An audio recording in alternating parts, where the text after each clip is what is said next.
Pendant des années, WordPress a été un super outil pour se lancer sur Internet. Mais je pense que ce temps est révolu, particulièrement si vous êtes une startup. Dans l'épisode d'aujourd'hui, je vais vous dire pourquoi dans la plupart des cas, WordPress n'est plus adapté à un projet de startup et quelles sont les autres options pour faire le site de son entreprise ou pour faire la première version de son produit.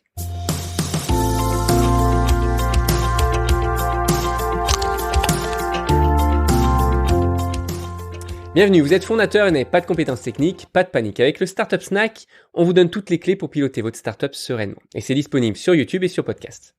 Je m'appelle Amaury, je suis le fondateur de MyCTOFriend et depuis 2013, j'ai accompagné des centaines de startups en tant que CTO. Et j'ai découvert WordPress en 2013 quand j'ai déployé mon premier site web, mon premier blog personnel qui s'appelle Out of Tech. Et quelques mois après, vu que j'aimais bien la solution, je me suis retrouvé à coder une extension pour une startup que j'accompagnais, une des premières startups que j'ai accompagnées en 2013. Et alors pour vous la faire courte, c'était une plateforme de rencontres entre amis, etc. Il y a donc pas mal de temps. Et à cette époque-là, j'étais content d'avoir trouvé WordPress, d'avoir trouvé cette solution open source avec plein de plugins qu'on pouvait personnaliser, plein de thèmes qui nous permettaient de pouvoir créer à peu près ce que l'on voulait. Et en gagnant beaucoup de temps par rapport à de vrais développements. Alors, il faut quand même être honnête, quand il s'agit de créer un projet avec le budget le plus minimum possible, je pense qu'il n'y a pas mieux que WordPress. Faut être clair. Mais par contre, le prix qu'on paye avec WordPress, c'est le temps. Le temps pour faire des tonnes de recherches pour savoir quelle solution utiliser, pour configurer la plateforme, pour mettre à jour les plugins de manière régulière et s'assurer que c'est aussi responsive avec la version mobile, etc. Bref, après avoir utilisé WordPress pendant des années, je peux vous dire que WordPress, ce n'est pas fait pour du long terme.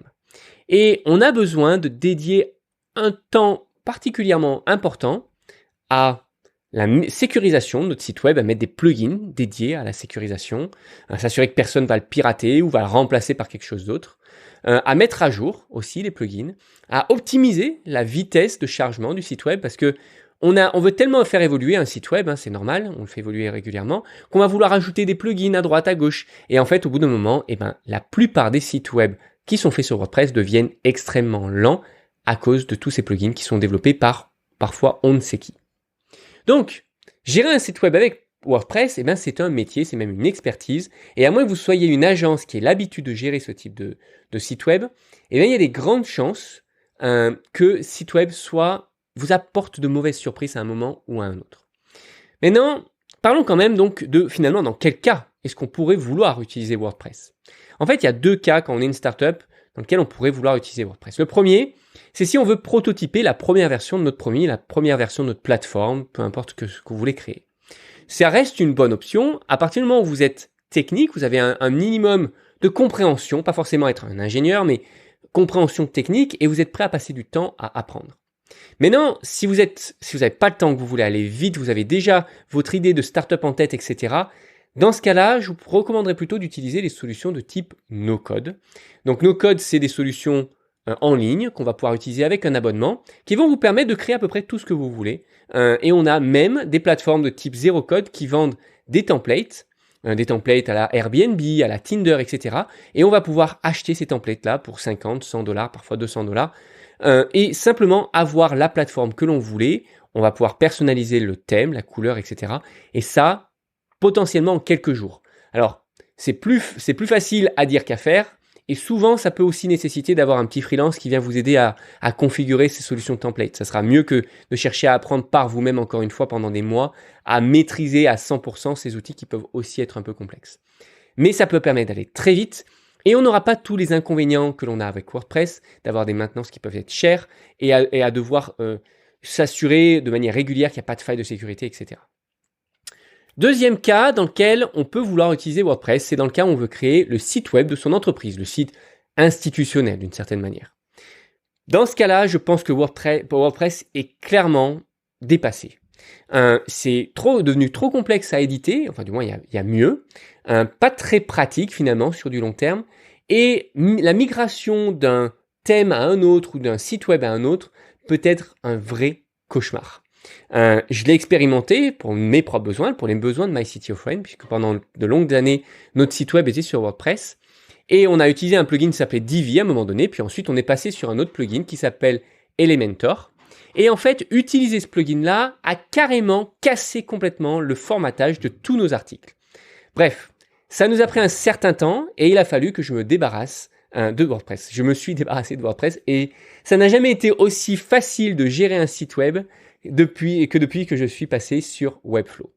Alors, en effet, quand on veut créer un site web de type institutionnel, il y a des solutions de type Webflow, de type Wix, de type Squarespace, qui sont ce qu'on appelle des website builders, des constructeurs de sites web, très faciles à utiliser.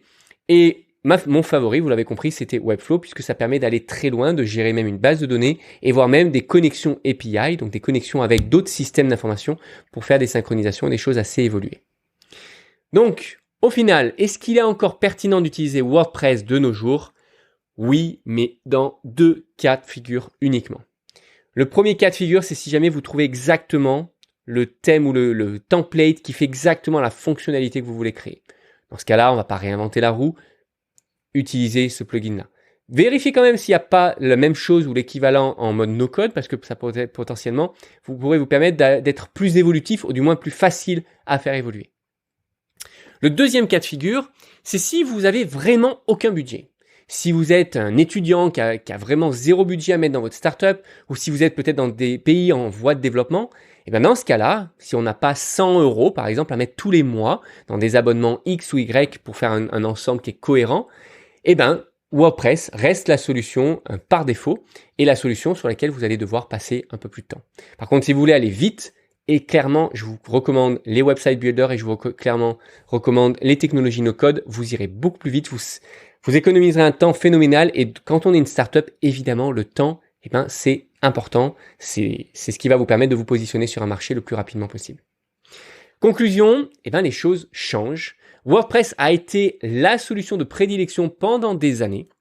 Mais malheureusement pour WordPress, de nos jours, il y a mieux. Les website builders ou les solutions no-code seront bien vues seront mieux de plein de points de vue. Les solutions telles que Webflow ou Glide ou Adalo vous permettront d'aller beaucoup plus vite, que ce soit pour votre site institutionnel ou pour créer un vrai logiciel avec un vrai workflow dédié, avec quelque chose d'assez complexe. On peut faire des choses qui sont plutôt très même complexes, typiquement avec Bubble. Voilà, si vous avez aimé cette vidéo, likez, abonnez-vous pour recevoir chaque semaine de nouvelles astuces sur comment monter et scaler sa startup. Si vous avez des questions ou que vous avez un sujet à suggérer, dans ce cas-là, faites-le en commentaire ci-dessous. Et si vous voulez en savoir plus sur notre programme dédié aux startups sans CTO, rendez-vous sur myctopreneur.co. À très bientôt.